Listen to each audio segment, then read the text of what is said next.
আজকে আমরা একটা স্টুডেন্ট ম্যানেজমেন্ট সিস্টেম বা school, university, coaching centre management system সম্বন্ধে আলোচনা করব। এটা আমাদের ইনফোসফট বিডির একটা অন্যতম আবিষ্কার। এই সফটওয়্যারটা দিয়ে আমরা যে কোনো এডুকেশনাল ইনস্টিটিউটের যে কোনো ধরনের কার্যক্রম ব্যবস্থাপনা করতে পারবো। এই সফটওয়্যারটার নাম হচ্ছে পাঠশালা।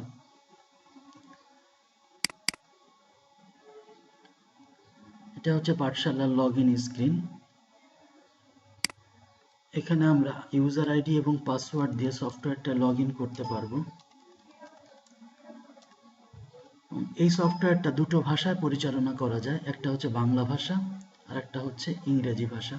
বাংলা ভাষা সিলেক্ট করে দিলে আমরা সমস্ত কার্যক্রমগুলো বাংলাতেই পরিচালনা করতে পারবো।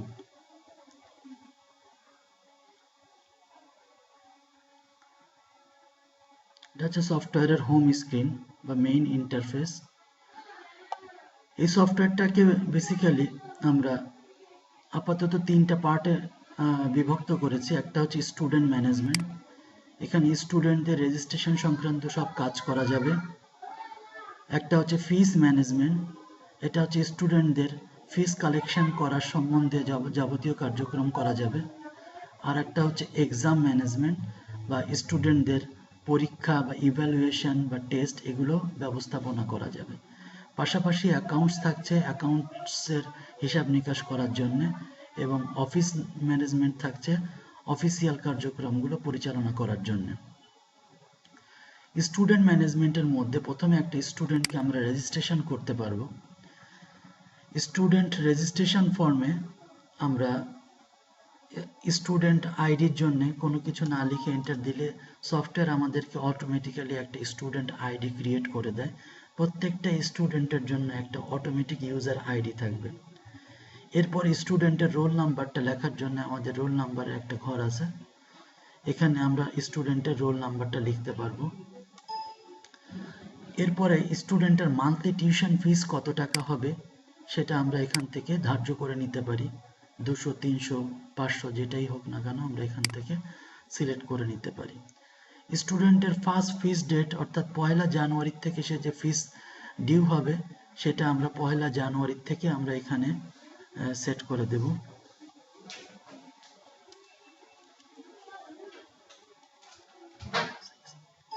আচ্ছা, এরপরে স্টুডেন্টের টার্ম যেটা আছে, স্টুডেন্টের যে টার্ম পেমেন্টটা কি মান্থলি হবে না ইয়ারলি হবে এটা আমরা এখান থেকে নির্বাচন করে দিতে পারবো।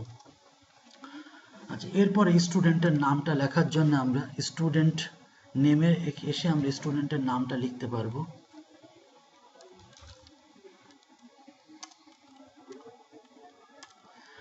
স্টুডেন্ট নাম লেখার পরে স্টুডেন্টের mailing address, home, telephone number এগুলো চাইলে আমরা দিয়ে দিতে পারবো। স্টুডেন্টের বার্থ রেজিস্ট্রেশন যেটা আছে স্টুডেন্টের বার্থ রেজিস্ট্রেশনটা করতে পারবো। এছাড়া স্টুডেন্টের টাইপটা সাধারণ, বুদ্ধি প্রতিবন্ধী, শারীরিক প্রতিবন্ধী বা মুক্তিযোদ্ধার সন্তান, এইভাবে আমরা স্টুডেন্টের টাইপটা সিলেক্ট করে দিতে পারবো। অনেক সময় আমাদের ব্লাড গ্রুপটা দেওয়ার দরকার হয়, স্টুডেন্টের ব্লাড গ্রুপটা আমরা এখানে রেখে দেব। এরপর স্টুডেন্টটা কোন ক্লাসে ভর্তি হচ্ছে সেই ক্লাসটা আমরা এখান থেকে নির্বাচন করে দিতে পারবো যে স্টুডেন্টটা কোন ক্লাসে ভর্তি হলো। এবং যদি সেকশনটা আলাদা করে দিতে চাই আমরা স্টুডেন্টের সেকশনটাকে আলাদা করে দিতে পারবো। আচ্ছা, এরপরে স্টুডেন্টের যদি আমরা ছবিটা এখানে অ্যাড করতে চাই আমরা স্টুডেন্টের ছবিটা অ্যাড করে নিতে পারবো। আমাদের যে ফোল্ডারে ছবি থাকবে সেখান থেকে স্টুডেন্টের ছবিটা আমরা নির্বাচন করে নেব।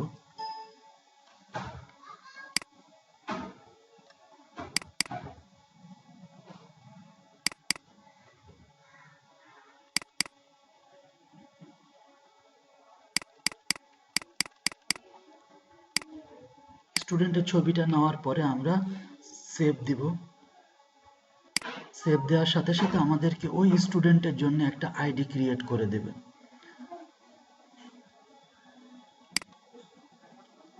এরপরে ওই স্টুডেন্টের টোটাল পার্টিকুলার যদি আবার দেখতে চাই আমরা ওর আইডিটা অথবা রোল নাম্বার দিয়ে আমরা দেখতে পাবো। এবং যদি অ্যাডমিশন বা রেজিস্ট্রেশন ফর্মটা প্রিন্ট নিতে চাই সে প্রিন্ট নেওয়ার সুযোগ আছে এখানে। ইভেন আমরা সফটওয়্যার থেকে ওই স্টুডেন্টের আইডি কার্ডটাও প্রিন্ট করার ব্যবস্থা করে দিয়েছি। এখানে ওই স্টুডেন্টের একটা আইডেন্টিটি কার্ড চলে আসবে, যেখানে বারকোড থাকবে, স্টুডেন্ট আইডি থাকবে, স্টুডেন্টের রোল নাম্বার, স্টুডেন্টের ক্লাস, সেকশন এবং কিছু ইনফরমেশন আইডি কার্ডের পেছনে প্রিন্ট করার জন্য পাওয়া যাবে।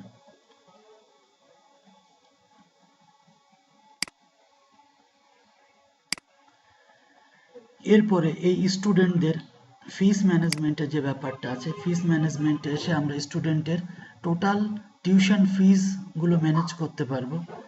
এখানে আমাদের একটা ডেইলি রিপোর্ট জেনারেশন আছে, অল স্টুডেন্টদের পিরিয়ডিক্যাল রিপোর্ট অথবা আমরা ক্লাস ওয়াইজ রিপোর্ট চাইলে দেখতে পারবো যে কোন ক্লাসে কতজন শিক্ষার্থী আছে, তাদের টোটাল কত টাকা ডিউ আছে, কত টাকা তার কাছ থেকে কালেকশন হলো, এভরিথিং আমরা এখান থেকে দেখতে পারবো। আমাদের এখানে ফিস চার্জের জন্য প্রথমে বছরের শুরুতেই বা মাসের শুরুতেই স্টুডেন্টদের ফিস চার্জ করে দিতে হয়। এখানে টিউশন ফিস চার্জের জন্য একটা অপশন করে দেওয়া আছে, টিউশন ফিস চার্জ। এখানে ক্লাস ওয়াইজ আমরা টিউশন ফিসগুলো চার্জ করে দিতে পারবো। এখন ক্লাস ওয়ানের জন্য আমরা যদি বেতন ধার্য করি 300 টাকা, তাহলে আমরা ক্লাস ওয়ানের জানুয়ারি মাসের জন্য আমরা এখানে চার্জ অ্যামাউন্ট 300 টাকা লিখে আমরা যদি স্টার্ট চার্জিং দিই, এই ক্লাসে যতজন স্টুডেন্ট আছে প্রত্যেকের অ্যাকাউন্টে 300 টাকা করে জানুয়ারি মাসের জন্য বেতন চার্জ হয়ে যাবে।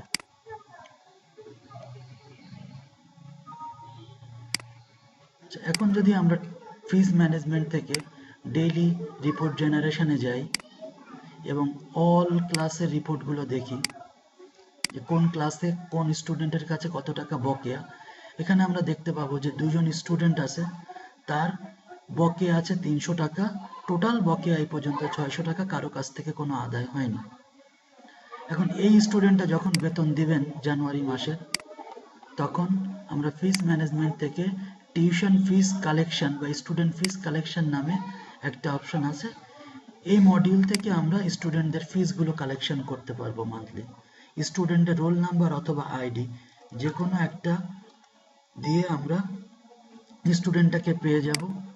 তার বেতন নেব না কি নেব এটা ফিস ডেসক্রিপশন আছে, ফিস ডেসক্রিপশন থেকে আমরা এখান থেকে আমরা স্টুডেন্টদের বেতনগুলো নিয়ে নিতে পারবো। জানুয়ারি মাসের বেতন আমরা এখানে 300 টাকা বলে দিলাম। এখানে সেভ দেওয়ার সাথে সাথে স্টুডেন্টের বেতনটা কালেকশন হয়ে যাবে। আমি যদি অন্য কোনো ফিস নিতে চাই সেটা এখান থেকে বলতে পারবো, অথবা না নিতে চাইলে এখানে নো দেব। আর এই স্টুডেন্টে যদি একটা মানি রিসিপ্ট দিয়ে দিতে হয়, তখন এই মানি রিসিপ্টটা আমরা আবার ডিসপ্লে করে এখানে প্রিন্টের ব্যবস্থা করা আছে, স্টুডেন্টদের মানি রিসিপ্টটাও প্রিন্ট করা যাবে। এখানে দেখা যাচ্ছে যে স্টুডেন্টের নাম আসছে, স্টুডেন্টের ক্লাস, স্টুডেন্টের সেকশন, এবং এখানে ডেসক্রিপশন থাকছে যে বেতন জানুয়ারি 2014 300 টাকা, এখানে টাকা 300। এই অংশটুকুন কেটে স্টুডেন্টকে দিয়ে দেওয়া যাবে, আর বাকি অংশটুকুন আর একটা প্রিন্ট দিয়ে অফিস কপির জন্য রাখা যাবে। এখন আমি যদি ফিস ম্যানেজমেন্টে দেখি যে আজকে পর্যন্ত আমার কত লোকের কাছে কত টাকা, কত স্টুডেন্টের কাছে পাওনা আছে, আমরা একবারে ক্লাস ওয়াইজও দেখতে পারবো, আবার অল চাইলে অল দেখতে পারবো। এখানে আমরা দেখতে পাচ্ছি যে একটা কালেকশন হয়ে গেছে 300 টাকা, এই মাসে বেতন দিয়েছে, এর কাছে কোনো পাওনা নাই। আর আসলাম শেখ, এর কাছে আমাদের 300 টাকা এখনো বকেয়া। এইভাবে স্টুডেন্টদের ফিসগুলো ম্যানেজ করা যাবে এবং যে কোনো মুহূর্তে জানা যাবে যে একটা স্টুডেন্টের কাছে কত টাকা বাকি আছে। আবার স্টুডেন্ট অ্যাকাউন্ট স্টেটমেন্ট নামে একটা মডিউল আছে, এই স্টেটমেন্ট মডিউলে আপনারা আসলে এখানে দেখতে পাবেন একটা স্টুডেন্টের কোন কোন মাসের কত টাকা বেতন পাওনা ছিল এবং কত টাকা তারা দিয়েছে। একটা স্টুডেন্টের টোটাল বেতনটা এখানে দেখা যাবে যে এই তারিখে তার কাছে বেতন পাওনা করা হয়েছিল 300 টাকা, 300 টাকা বকেয়া ছিল।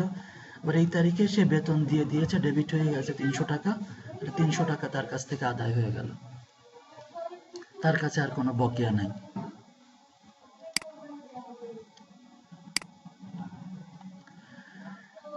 এরপরে স্টুডেন্টের ফিস সংক্রান্ত যে ব্যাপারগুলো আছে এগুলো আমরা সব এখান থেকে ফিস ম্যানেজমেন্টের মধ্যে থেকে ম্যানেজ করতে পারবো।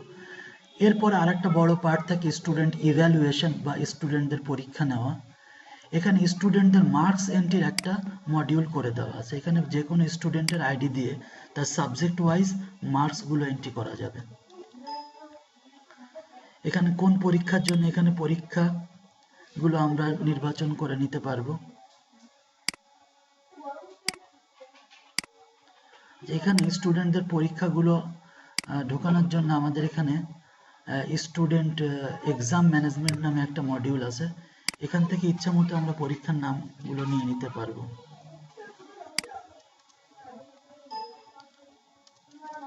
এখানে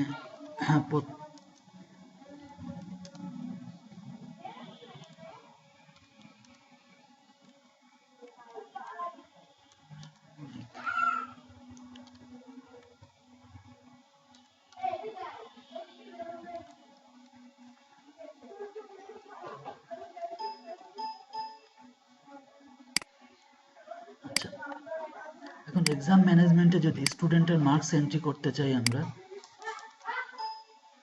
দেওয়ার পরে আমরা এখানে দেখতে পাবো প্রথম সাময়িক পরীক্ষা।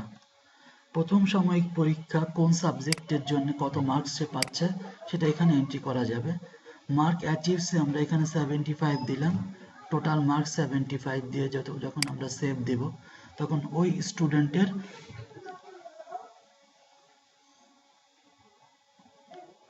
ওই সাবজেক্টের জন্য ওই মার্কটা চলে যাবে। আবার যদি অন্য আরেকটা সাবজেক্ট নেই, এই পরীক্ষার জন্যই ইংরেজিতে 80 পেল, এভাবে মার্কসগুলো এন্ট্রি করা যাবে।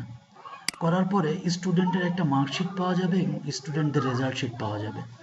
আমরা অল স্টুডেন্টদের যদি রেজাল্ট শিট জানতে চাই, ক্লাস ওয়াইজ আমরা রেজাল্ট শিট নিতে পারবো। ক্লাস 1 এর টোটাল রেজাল্ট শিট যদি আমি প্রথম সাময়িক পরীক্ষার জন্য বের করতে চাই, আমরা এখানে ক্লাস 1 এর দেখতে পাচ্ছি, আমরা এখানে মীনাক্ষী রানী শাহ, রোল নাম্বার এত, তার টোটাল মার্ক অ্যাচিভ হয়েছে 155, তার লেটার গ্রেডটা আসছে 4.5 অর্থাৎ লেটার গ্রেড এ। আর যদি আমরা ট্রান্সক্রিপ্ট বা মার্কশিটটা প্রিন্ট করতে চাই, তার জন্য আমরা স্টুডেন্ট মার্কশিটটা দেখতে পাবো।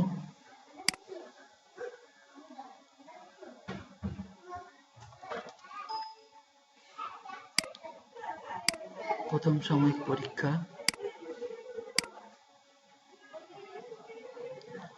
আচ্ছা, এখানে আমরা দেখতে পাচ্ছি যে সে অঙ্ক পরীক্ষায় মার্কস পেয়েছে 75, তার লেটার গ্রেডটা এসছে 4 অর্থাৎ এ। ইংরেজিতে পেয়েছে 80, তার লেটার গ্রেডটা এসছে 5 অর্থাৎ এ প্লাস। তাহলে অ্যাভারেজ বা জিপিএটা তার এসছে এ এবং এ প্লাস নিয়ে গড়ে এ এসছে অর্থাৎ 4.5, এটা অ্যাভারেজে এ এসছে।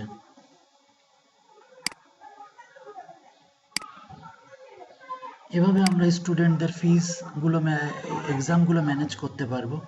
এছাড়াও স্টুডেন্ট ম্যানেজমেন্টের মধ্যে স্টুডেন্ট অ্যাটেন্ডেন্স এন্ট্রি বলে একটা অপশন আছে। এখান থেকে স্টুডেন্টদের হাজিরাগুলো ম্যানেজ করা যাবে। যদি ক্লাস টিচার হাজিরাগুলো ম্যানেজ করতে চায়, এটা ফিঙ্গারপ্রিন্ট ডিভাইসের সাথেও কানেক্ট করা যাবে। এখানে প্রেজেন্ট বা অ্যাবসেন্ট থাকলে তাকে প্রেজেন্ট বা অ্যাবসেন্ট করে দেওয়া যাবে মাস অনুযায়ী।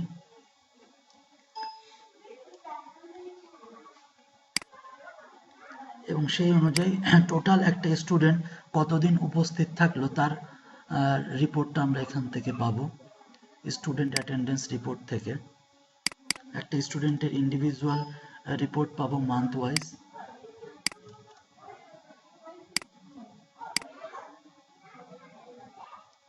এখানে দেখা যাচ্ছে যে জানুয়ারি মাসে তার উপস্থিতি 1 দিন এবং যে কয়দিন অ্যাবসেন্ট থাকবে সেটা অ্যাবসেন্ট রিপোর্টও আলাদা করে পাওয়া যাবে। এছাড়াও পাশাপাশি আপনার অ্যাকাউন্টসের জন্য আমাদের জেনারেল লেজার যে মেনুটা আছে, এখান থেকে প্রতিষ্ঠানের যাবতীয় খরচগুলো আমরা এখান থেকে ব্যবস্থাপনা করতে পারবো।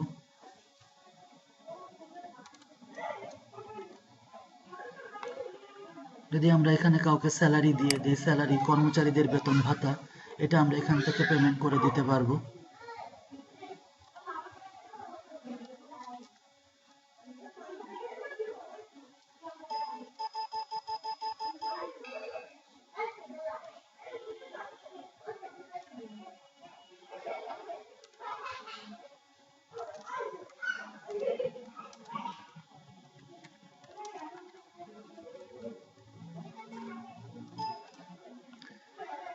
এবং আমরা যদি ক্যাশ ফ্লো স্টেটমেন্টে দেখতে চাই আজকে কি আয় ব্যয় হলো, এখানে আমরা দেখতে পাচ্ছি যে আমাদের 300 টাকা বেতন থেকে এসছে। এখানে আমাদের ট্রায়াল ব্যালেন্স আছে, ট্রায়াল ব্যালেন্সে প্রতিষ্ঠানের সমস্ত অ্যাকাউন্টসের হিসাব নিকাশগুলো আমরা এখানে পেয়ে যাব। টোটাল আমাদের আয় কত টাকা এবং টোটাল ব্যয় কত টাকা।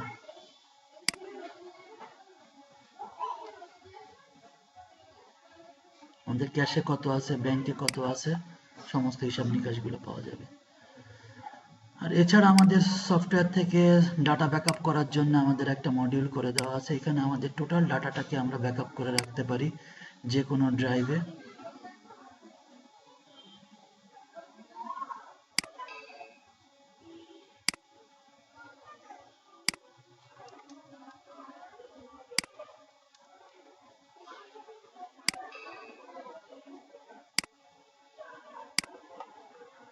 এবং কাজ শেষ হয়ে গেলে আমরা ডে ক্লোজ করে দিয়ে সফটওয়্যার থেকে বের হয়ে যেতে পারবো।